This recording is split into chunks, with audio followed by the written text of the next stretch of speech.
hadirin ditinggikan derajatnya oleh Allah lantaran iman dan mau mencari ilmu sehingga dapat ilmu.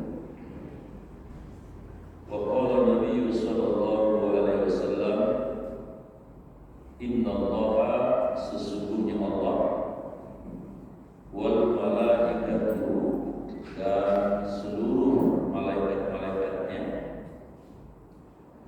wa ahlas samawati wal ardi, dan seluruh penghuni langit dan bumi, hatta sehingga pun namlatu, semut-semut, fi hujriha, yang ada di sarang-sarangnya, wal hud, dan ikan-ikan yang ada di lautan, la benar-benar yusalluna, mereka berselawat, ala mu'allimah, atas orang-orang yang mengajarkan an-nas, manusia, al-khair terbaik.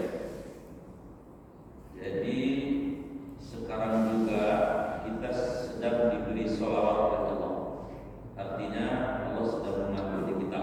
Sholawat Allah kepada kita artinya kita diampuni. Kemudian semua malaikat juga sedang memberikan sholawat kepada kita. Artinya malaikat sedang memintakan ampunan dan rahmat untuk kita. Semua yang ada di langit, semua yang ada di bumi juga sedang bersolawat kepada kita semua. Artinya mereka pun sama, sedang memintakan ampunan dan rahmat kepada kita semuanya. Bahkan tadi semut-semut dan ikan-ikan, mungkin ada yang pernah menghitung jumlah ikan di laut, ada berapa jumlah? Itu semua sedang bersolawat kepada kita.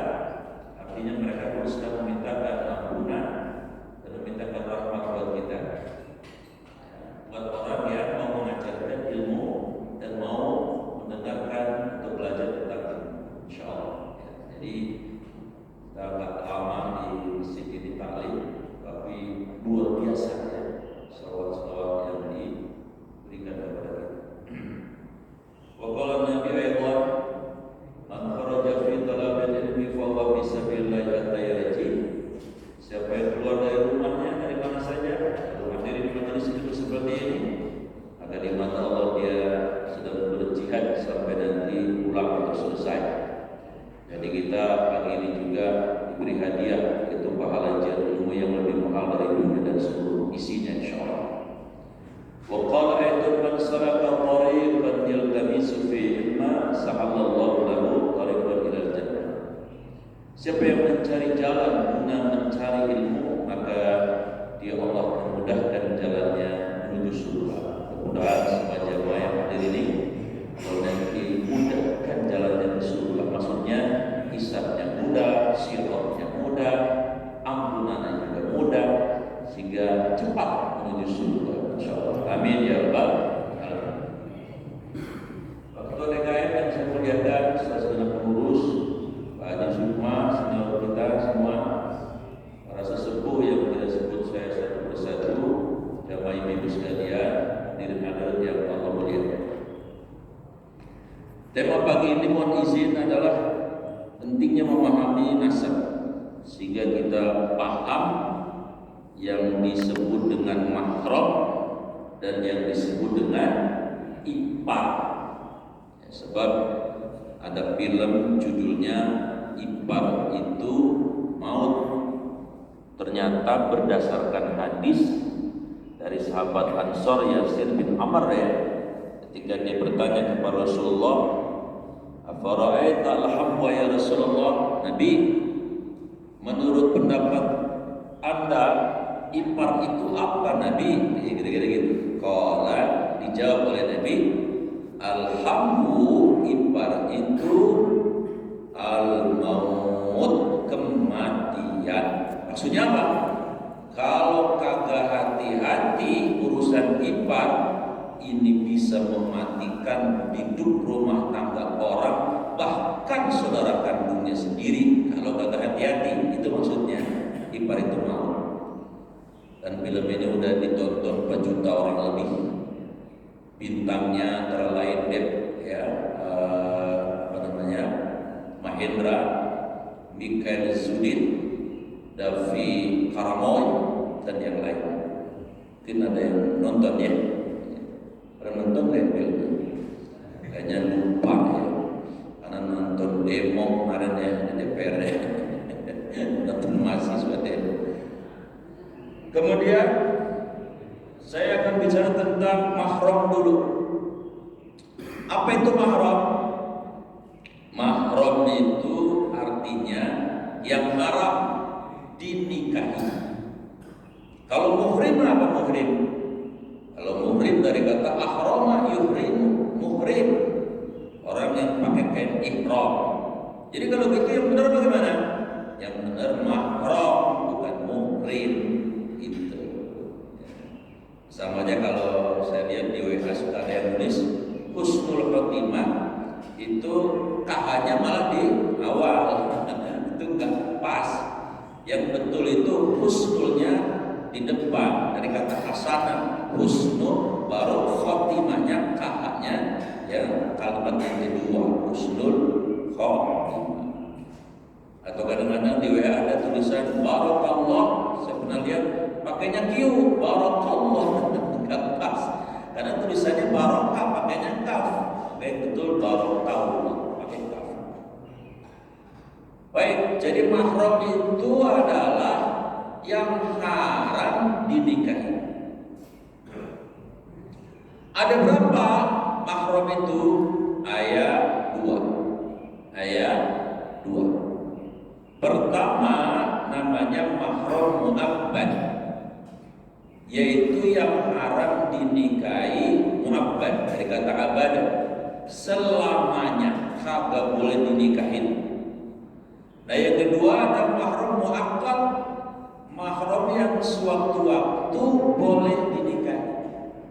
Mari kita cek yang haram dinikahi selamanya siapa. Sebelum saya bicara ini yang haram dinikahi selamanya, saya mau cerita dulu sedikit ya, karena ini kejadian langsung di sebuah kelurahan di Serpong Utara ini, fakta saya melihat langsung. Jadi Pak Bu, ada satu rumah dua keluarga, keluarga ibu kandungnya dan keluarga putri yang sudah punya suami dan punya anak.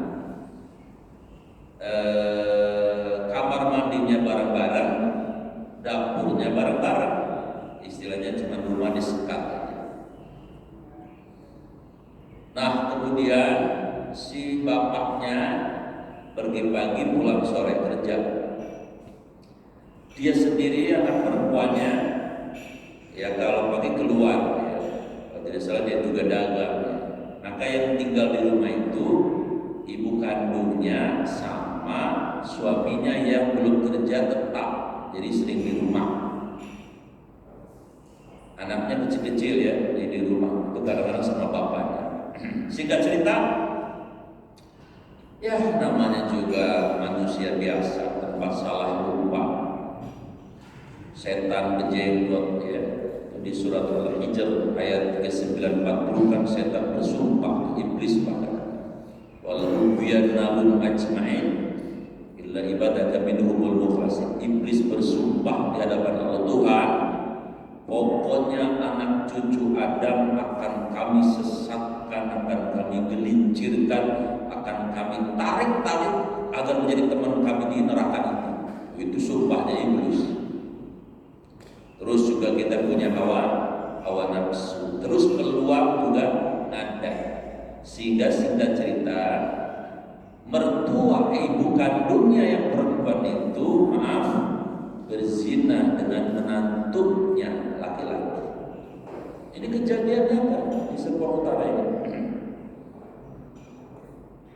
Siapa yang mengakui? Yang mengakui ibunya. Kenapa dia mengakui? Lantaran dia sakit.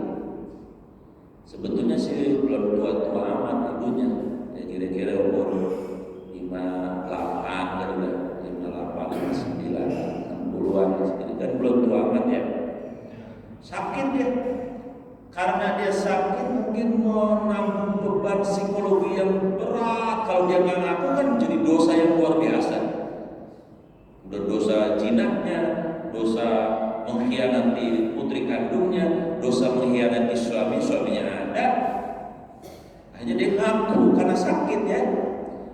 Ya karuan aja, baik suaminya, putrinya, keluarganya, ibarat kena gempa 8,9 skala Richter yang katanya diproyeksikan nanti di Selat Sunda ini ya. Wah, geger. Singkat cerita, tokoh-tokoh masyarakat di situ kemudian memutuskan si suaminya harus pergi dari kampung, ya. Tapi si ibunya karena sakitnya tetap di rumah. Lama kemudian sakitnya makin berat, maka mungkin saking menahan malu atau secara psikologi bisa depresi lah. Kemudian sakitnya semakin signifikan dan akhirnya takdir Allah menghampirinya, si ibunya ini wafat. Tapi dia sudah minta maaf kan, sama anak sama suami sudah minta maaf. Ya. Akhirnya si anak ini menggugat cerai pada si suaminya. Ini fakta yang terjadi ya, di Serpong Utara. Kedua, kejadiannya apa lagi? Suami istri udah punya anak 2, rumah tangga berjalan normal. Ya, alhamdulillah suaminya kerja bagus, artinya tidak kekurangan sandang papan panen. Sampai ujian datang. Apa ujiannya? Adik iparnya ikut karena habis lulus sekolah pengen kerja di Tangerang ini. Ngikut dia. Awalnya semula berjalan biasa normal, tapi ujian datang. Apa ujiannya? Istrinya sakit. Ya, yang namanya anak biasanya kalau sakit tempat yang paling nyaman di rumah emak bapaknya, hadir ya. Oh itu yang namanya perantau. Kalau sakit ya, kadang-kadang udah ke klinik agak sembuh-sembuh, pulang aja ke rumah orang tuanya. Biasanya cuma dimasakin sama mamanya terkopak apa ya, oncom goreng. Itu jadi wasilah sembuh itu. Tapi begitu ya. Masakan emaknya yang nyembuhin wasilahnya itu. Mungkin sugesti dan psikologi kali ya. Ketulusan. Karena yang namanya emak itu tulusnya. Ya, enggak kaleng-kaleng ya, ikhlasnya terus. Di situ mungkin yang mau menyembuhkan ya. Ke klinik agak sembuh, ini enggak sembuh. Pulang sembuh biasanya begitu anak laki-laki. Nah, singkat cerita, karena istrinya pulang, sakit pulang ke rumah orang tuanya, cukup lama sekitar 2 mingguan. Kembali kepada tadi, iblis bersumpah akan menyeret anak cucu Nabi Adam untuk menjadi temannya di neraka dengan berbagai macam perayuan, provokasi, infiltrasi. Singkat cerita, ada di rumah kan berarti ada suaminya dan ada iparnya, kan gitu ya? Ada iparnya perempuan. Ini makanya mohon maaf, Pak. Kata Nabi tadi, ipar itu mau. Ya, apalagi kadang-kadang mohon maaf, ada ipar kita atau kakak ipar kita kadang lebih manis dari bini kita, hanya ribet terus.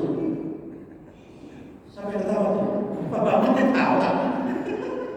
Ini kayaknya alam ini adik-adiknya lebih manis. Kemudian lebih jinak lagi, hanya ribet terusan. Ya tentu saja nih yang masih muda-muda, ya kalau udah penting aki-aki ini mau udah orang setrumnya kali udah. Di bawah masih muda itu. Singkat cerita itu, si suaminya itu mohon berzina dengan adik kandungnya. Berarti adik ipar kan? Adik ipar. Ya, akhirnya apa tadi? Betul kata Nabi. Alhamdulillah al-maut, ipar itu maut. Maka kemudian yang terjadi, ya kan sudah terjadi. Sudah takdirnya. Ya si istrinya menggugat deh.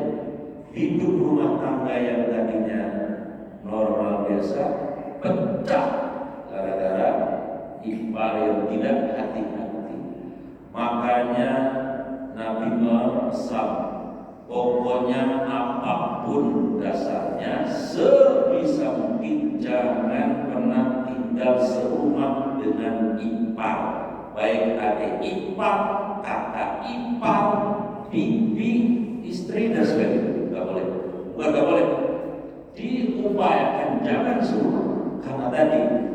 Karena al-habbu dari mau ipar itu mau ipar itu kematian. Baik. Jadi itu kejadian, mungkin yang tidak teridentifikasi, mungkin kejadiannya banyak. Tapi ini yang saya tahu langsung persis ya, itu kejadian seperti itu. Misalnya, kan pada tahun 2001 juga viral ya, bahkan di TV, di media sosial yang di Serang itu kan kejadian kan. Kalau itu sama ibu mertuanya, ibu kandungnya itu berzina dengan menantunya, itu viral itu sampai diponis di pengadilan.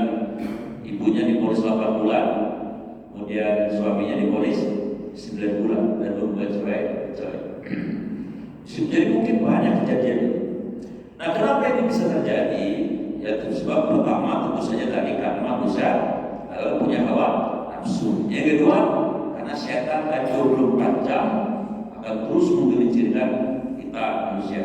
Yang ketiga, nah ini bukan faktornya. Faktornya adalah karena mungkin belum paham apa itu nasab, apa itu mahram, apa itu ipar, dan hukumnya bagaimana. Maka seorang guru ngaji seperti saya punya kewajiban moral untuk menyampaikan kepada umat mereka tentang hukum mahram dan ipar ini. Baik. Jadi mahram terbagi menjadi dua, tadi mahram yang mu'abbad, yang haram dinikahi selamanya, dan yang sewaktu-waktu. Yang haram dinikahi selamanya ada 3 sebabnya. 1, bisababin nasab, disebabkan karena nasab, karena keturunan, karena hubungan darah. Siapa yang haram dinikahi karena nasab, karena keturunan? Karena kita laki-laki, contohnya perempuan namanya.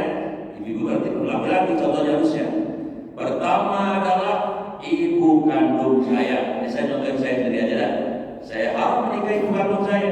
Yang kedua, nenek kandung saya haram menikahi, nenek ya. Yang ketiga, emaknya nenek saya. Namanya apa ya? Emaknya nenek saya. Hah? Buyut. Nah, kalau seorang lama tahu. Terus ke atas sampai ke emaknya nenek ya. Emaknya buyut apa tadi? Cicit, apalah pokoknya. Kemudian ke bawah, yang harus saya nikahi anak perempuan kandung saya. 2, cucu kandung saya. 3, adik kandung perempuan saya. 4, kakak kandung perempuan saya. 5, anaknya adik dan kakak kandung perempuan saya. 6, bibi saya. Nama uang. Kalau dijawab bude, pade, bude pade. Apa? Bule sama? Bule. Ya pokoknya begitu dah ya. Kalau di Jelubang encing, encang. Itu ke bawah. Terus tadi apa namanya? Bisa babi. Yang kedua adalah bisa babi nikah. Yang harap dinikahi karena pernikahan, harap dinikahi selamanya karena pernikahan. Siapa? 1, mantu. Kalau udah jadi bini anak saya harap menikahi mantu perempuan saya. Haram. Siapa lagi? Karena sebab pernikahan. Yang kedua adalah mertua. Mertua saya. Kalau boleh. Lagi loh Ustaz, ada yang mau mertua, jangan salah. Kadang-kadang mertua juga masih cakep. Bapak kenal Widiawati enggak? Hah? Kenal enggak? Istrinya siapa bapak dulu? Kayak bapak orangnya suaminya siapa namanya dulu? Sofyan. Umurnya udah 70. Masih cakep enggak? Ayo jujur. Oh, jujur normal. Saya bilang aja masih kinclong. Ya kalau dapat mertua kayak gini, waduh, kita lagi dalam bulan kayak saya lah, kalau banyak nomor senior itu bapak kan, saya masih jadi mertua saya. Siapa lagi yang haram untuk dinikahi? Anak tiri. Kalau umpama kata saya sudah pisah sama istri saya nikah lagi, istrinya bawa anak. Kalau sudah campurin bini saya yang kedua, haram saya nikah lagi. Siapa lagi yang haram lagi? Ibu tiri.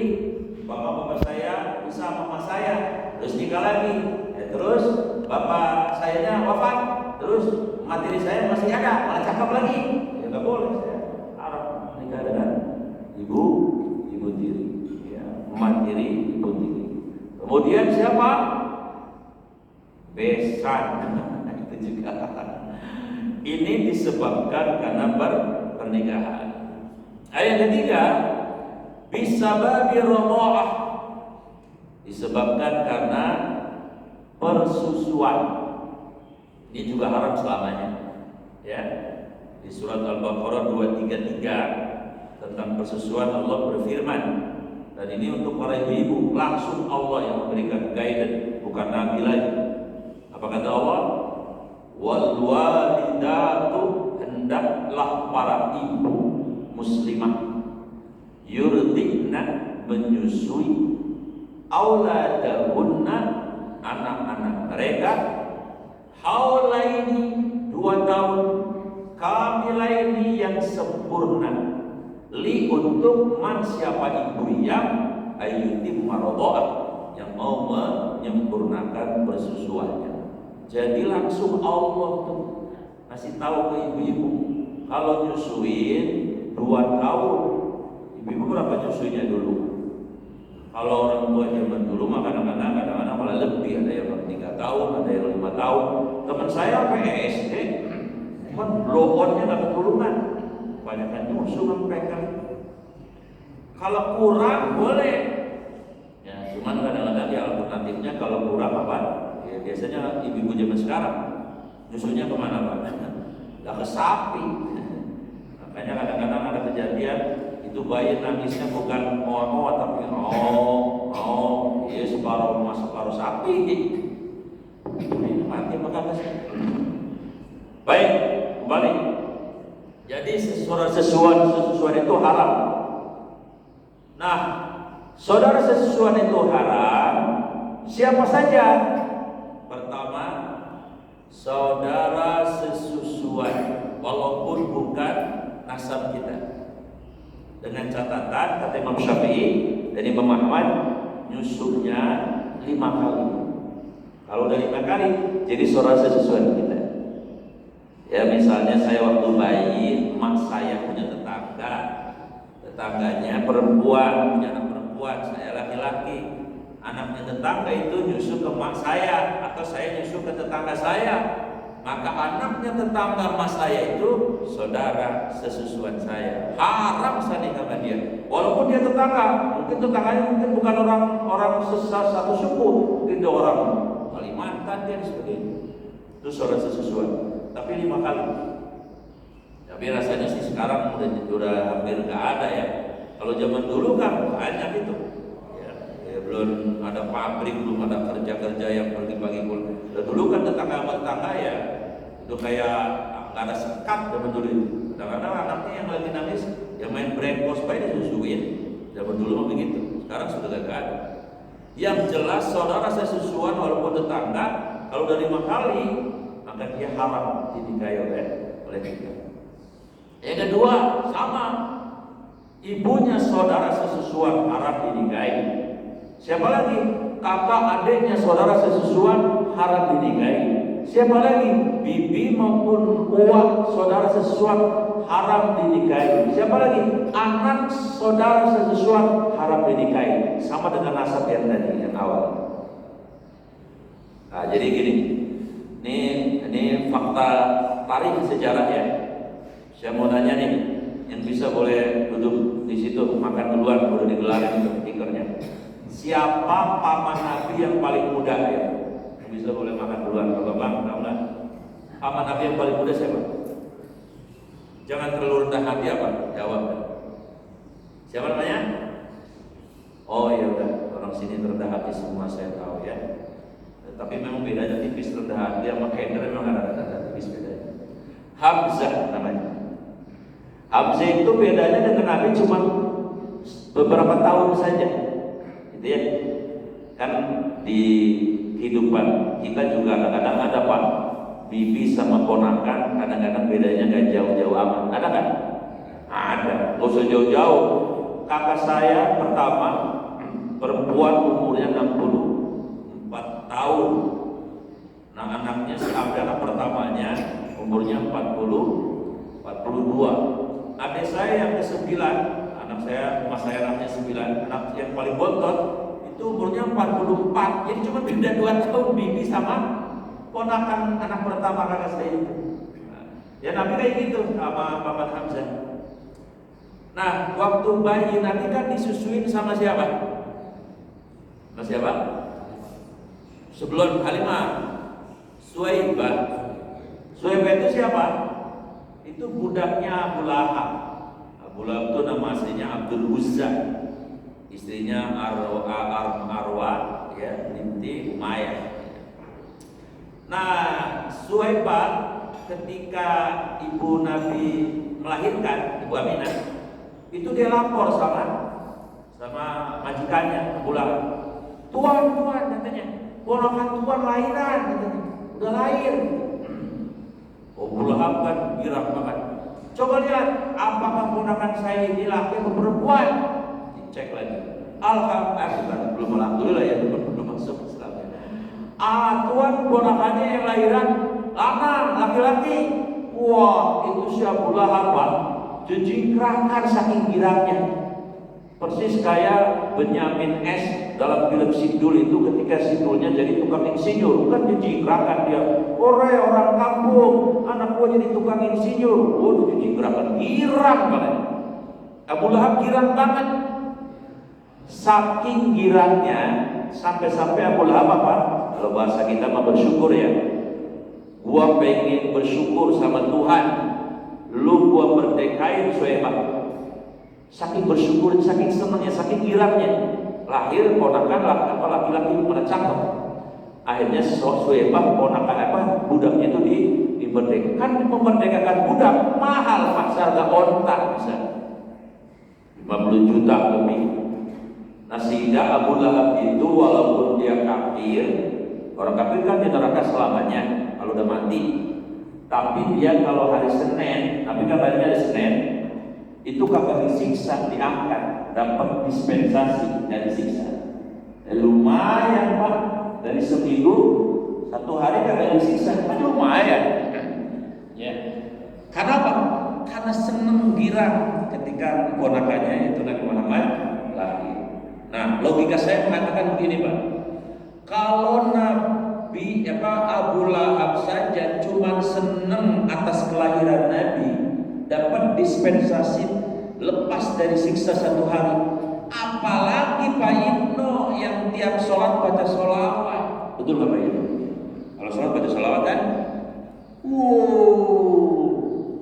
jangan-jangan seminggu full nanti nggak ada siksa Pak, insya Allah, amin ya. Ya bukan Pak Ibnu doang, semuanya, ya kira begitu. Nah, akhirnya Nabi disusuin sama Suwaibah. Nah, maka Nabi ternyata Hamzah juga waktu itu masih kecil, ternyata ikut disusukan oleh Suwaibah. Yang kedua, Nabi disusukan oleh Halimah Sa'diyah dari Bani Sa'ad itu. Memang wanita yang memberikan jasa persusuan, dan Hamzah pamannya juga ikut menyusui. Jadi apa? Nabi dengan paman Hamzah di samping paman juga saudara sesusuan. Maka ketika Imam Ali karramallahu wajhah meminta kepada Rasulullah, ya Rasul, menikahlah dengan putrinya paman Hamzah. Apa jawabnya Nabi? Liman nu'ankaha, aku tidak boleh menikahi putri paman Hamzah karena paman Hamzah adalah saudara sesusuan saya. Nah ini saudara sesusuan, karena dinikah Islam. Yang ketiga, mahrum mu'abbad atau haram dinikah Islam itu adalah bisa tadi sudah ya, sebab nikah sudah, sebab susu sudah. Nah yang kedua adalah mahrum mu'abbad. Kalau tadi yang haram dinikahi selamanya. Kalau ini mahram muakkad tuh boleh dinikahi sewaktu-waktu gugur, ya status mahramnya, jadi boleh dinikahi suatu waktu. Namanya muakkad dari kata waktu. Siapa yang disebut mahram muakkad? Satu tadi ipar, ipar itu mahram muakkad. Jadi kalau istri kita meninggal, putus sudah mahramnya, maka adik iparnya, adiknya istri saya, kakaknya istri saya, bukan mahram saya lagi. Artinya halal saya nikahi. Kalau orang Pondok Jago ngomongnya gitu namanya. Wih, banget, cerdas benar kalau ngomongin begini ya. Turun ranjang atau naik ranjang ya. Kalau nyengkat ranjang ada nggak nyengkat ranjang? Di tukang ranjang namanya nyengkat ranjang. Yang kedua siapa? Mahram muakkad, bibinya istri.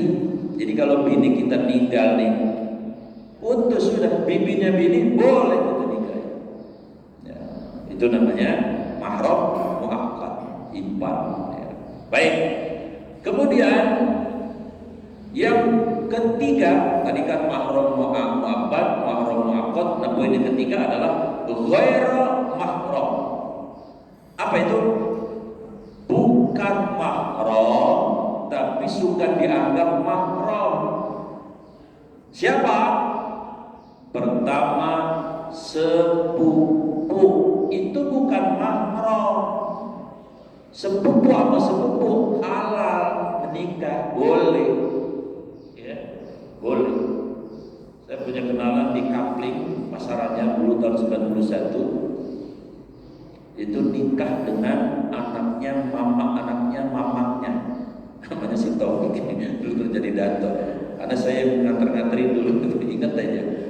Tapi ternyata rumah tangganya kagak lama bisa. Nah, makanya walaupun boleh sepupu itu, ya hukumnya kata Nabi, ya la taqihul li aqrabaikum. Kalau bisa kata Nabi dianjurin kita nikah kalau bisa jangan ke nasab yang dekat. Maksudnya tadi sepupu. Kalau bisa itu opsi terakhir sepupu itu. Umpamanya begini nih, anak kita perempuan nih, seserbong laki-laki bujangan mati semuanya. Umpama stok tinggal satu sepupu, nah ambil.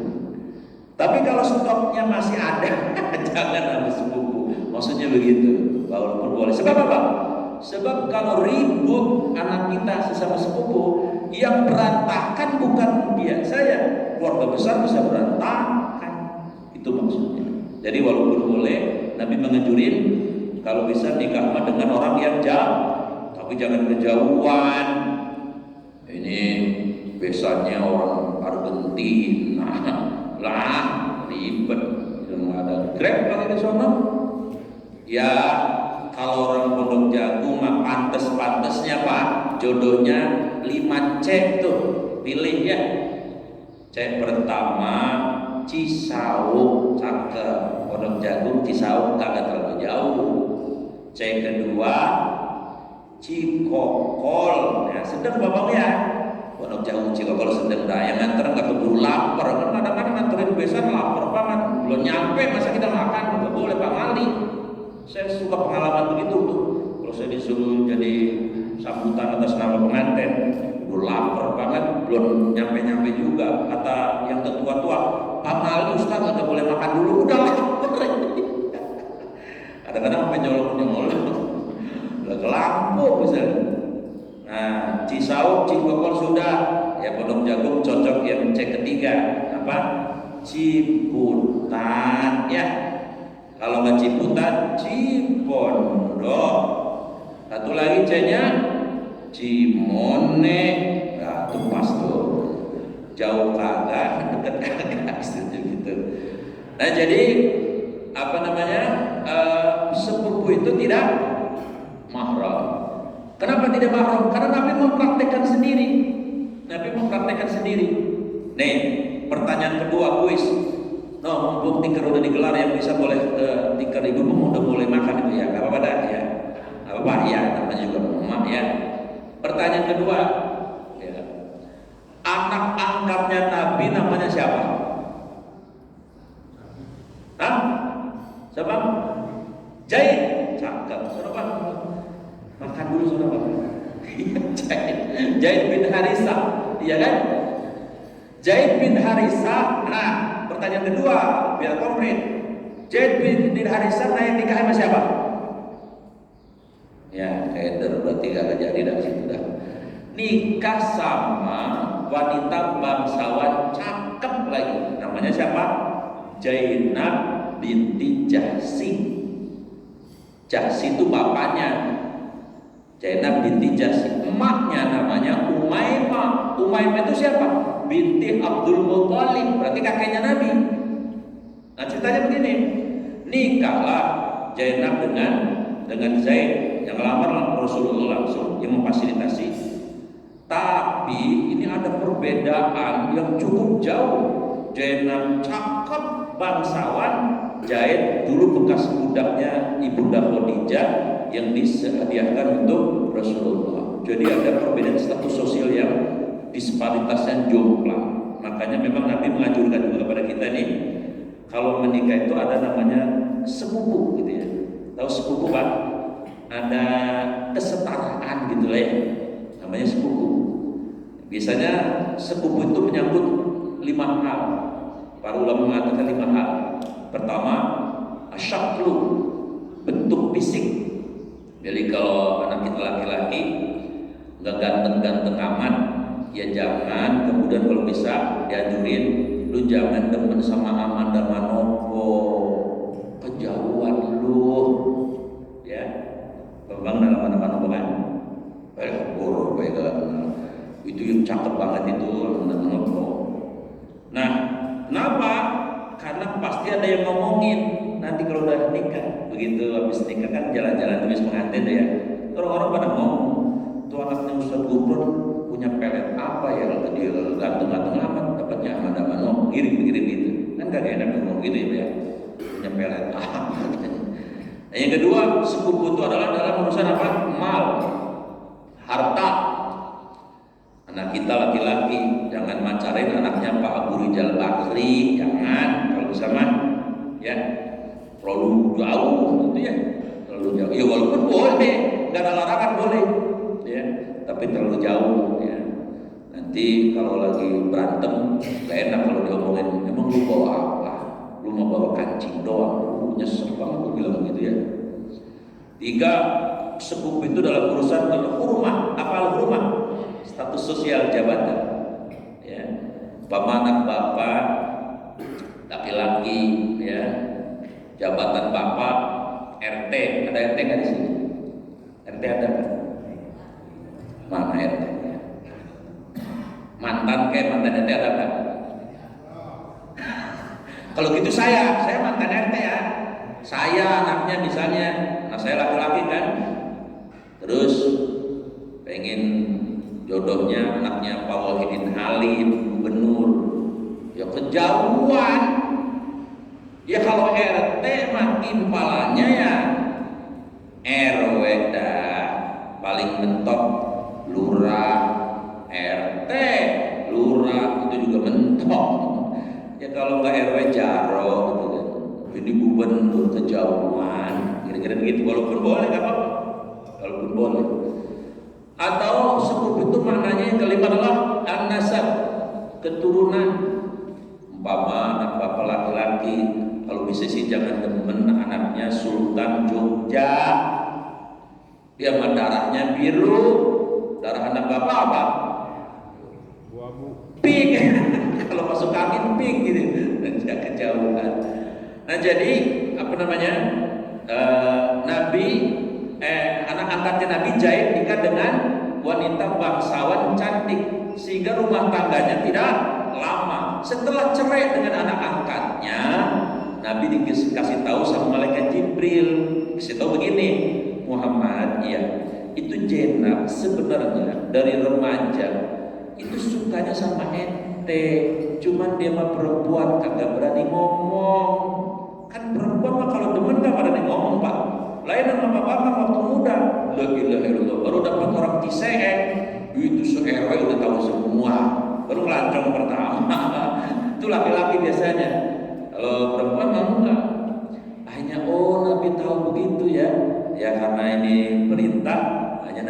kemudian menghitbah, meminta Zainab untuk menjadi istrinya. Ya langsung diterima, orang dia demen dari muda, ya. Nah, dikasih tahu malaikat Jibril itu, sehingga kemudian Nabi menikah dengan, padahal Zainab tadi anaknya siapa? Anaknya Umaymah. Umaymah siapa? Anaknya Abdul Muthalib. Berarti apa? Statusnya sepupu, gitu. Nah, jadi anak nikahin anaknya mamang, ya. Maka dalam hukum Islam sepupu itu boleh, bukan mahram. Yang kedua, yang bukan mahram itu siapa? Anak angkat. Itu tetangga saya 15 tahun lebih menikah belum punya anak. Akhirnya beliau ngambil anaknya saudara jauh. Sekarang anaknya SMA udah. Nanya ke saya, Ustaz, ya anak saya kan udah gede ini, emang apa? Ya dilelendokkan baik sama saya. Statusnya bagaimana sih sama dia? Ya saya bilang, mohon maaf bang, abang statusnya sama dia itu adalah bukan mahram. Berarti abang boleh nikah dia. Oh gitu ya, iya. Jadi bagaimana? Apakah saya harus menyampaikan kepada dia bahwa saya bukan bapak kandungnya? Harus, kalau sudah tepat waktunya. Ya rasanya mas sekarang udah SMA, udah dewasa dah, udah siap psikologinya, sampaikan, wajib itu. Ya hanya kata dia disampaikan. Alhamdulillah anaknya terima. Ya, tetapi tetap menghormati, cuman penghormatannya sudah berbeda karena ada kaidah-kaidah hukum tadi yang tadinya lelendotan aja, sekarang udah pakainya Sunda, ayah, gitu. Ya nggak apa-apa daripada berdosa, gitu kan? Karena dia bukan mahram. Nah, jadi jamaah yang saya muliakan, Nabi hanya nikah dengan Zainab. Ini menunjukkan bahwa sepupu itu bukan mahram. Baik, mudah-mudahan dengan penjelasan sederhana ini kita jadi mengerti, jadi paham bahwa mahram kemudian ipar itu persoalan penting yang harus kita pahami. Anak-anak kita juga harus memahaminya, sehingga tidak ada yang namanya, kalau bahasa medisnya, incest, ya, pernikahan saudara dan seterusnya.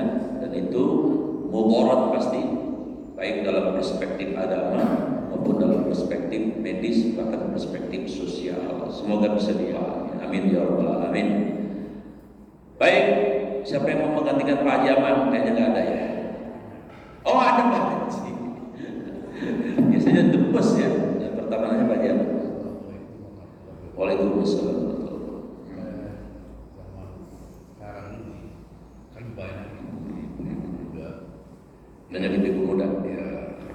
dia kerja terus di kantor dia offer kasih ya, Simpan botol, botol pastinya kan ya ada yang diserahkan ke ke yayasan. ada juga yang diserahkan ke keluarga sendiri. Iya. Ada atau gimana? Tadi Pada saudara sesusuan tadi, bersesuai. kira-kira hukumnya bagaimana ya? Kita juga mengenal ya. Ya. Terima kasih. Baik, terima kasih banyak.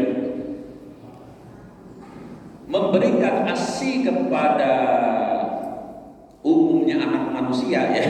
Yang penting jangan kasih ASI ke kucing lah ya. Itu ibadah mubah boleh. Ya halimah itu kan memang jasanya menyusui, tapi wajib dicatat kayak utang.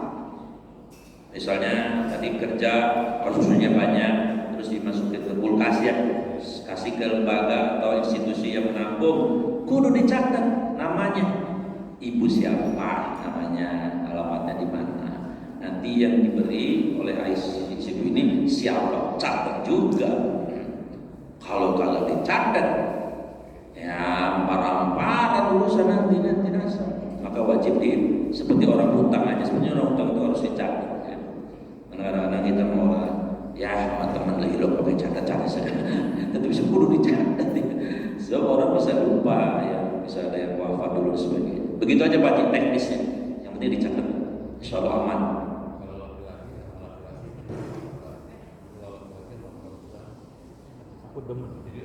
Laki sama perempuan. Nah iya, itu jadi problem itu. Nah itu jelas dicatat, termasuk juga tadi anak adopsi itu juga harus jelas Walaupun ngambil di panti asuhan, dari mana nih? Ibunya siapa? Bapaknya siapa? Harus jelas juga. Kecuali mengklaim penampung bayar, waduh, ya itu nanti Allah lah yang memaafkan karena orang tidak tahu. Baik, saya kira itu. Terima kasih Pak Haji. Ada lagi? Pas ya? Baik, kalau pas mari kita tutup pertemuan ini agar barokah ya, dengan doa. Bismillahirrahmanirrahim. Alhamdulillahirabbil alamin. Allahumma shalli ala sayyidina Muhammad wa ala alihi washabbihi ajmain. Allahumma ighfir lana ya Allah, ampuni kami ya Allah. Ampuni dosa ibu kami ya Allah. Ampuni dosa ayah kami ya Allah, baik yang masih ada maupun yang sudah wafat ya. Ampuni dosa anak-anak kami ya Allah, cucu-cucu kami ya Allah, kakak adik kami ya Allah, saudara-saudara kami ya Allah. Warhamna, rahmati sayangi kami di dunia ini ya Allah. Rahmati sayangi kami ketika nanti syakaratul mautnya. Rahmati sayangi kami ketika kami di alam barzah ya Allah. Rahmati sayangi ketika kami ada di yaumil hisab nanti ya Allah. Rahmati sayangi ketika kami ada di titian sirat ya Allah. Rahmati kami ya Allah ketika kami nanti menjelang memasuki surga ya Allah. Wajibna, tutupi kekurangan-kekurangan kami ya Allah, kelemahan-kelemahan kami ya Allah, aib-aib kami ya Allah. Warfa'na, angkat derajat kami ya Allah, muliakan kami di sisimu, muliakan kami di sisi manusia. Warzuqna, karuniakan kepada kami rezeki yang halal, yang barokah ya Allah, yang banyak ya Allah, agar kami bisa berbagi dengan yang lain. Rezeki yang bisa menguatkan kami untuk semakin dekat denganmu ya Allah. Wahdina, bimbing kami agar kami tidak salah jalan ya Allah. Bimbing kami, beri petunjuk kami agar kami tidak tersesat ya Allah. Wa'afina, sehatkan lahir batin kami ya Allah. Sehatkan pikiran-pikiran kami ya Allah. Sehatkan hati kami ya Allah. Sehatkan jiwa kami ya Allah. Sehatkan fisik kami ya Allah. Wa'fu anna, dan maafkanlah kesilapan-kesilapan kami. Rabbana atina fid dunya hasanah wa fil akhirati hasanah wa qina adzabannar. Wassallallahu ala sayyidina Muhammadin wa ala alihi washabbihi ajmain. Subhana rabbika rabbil izzati amma yasifun. Wassalamun ala mursalin. Alhamdulillahi rabbil alamin. Subhanaka wa bihamdik, asyhadu an la ilaha illa anta, astaghfiruka wa atubu ilaik. Assalamualaikum.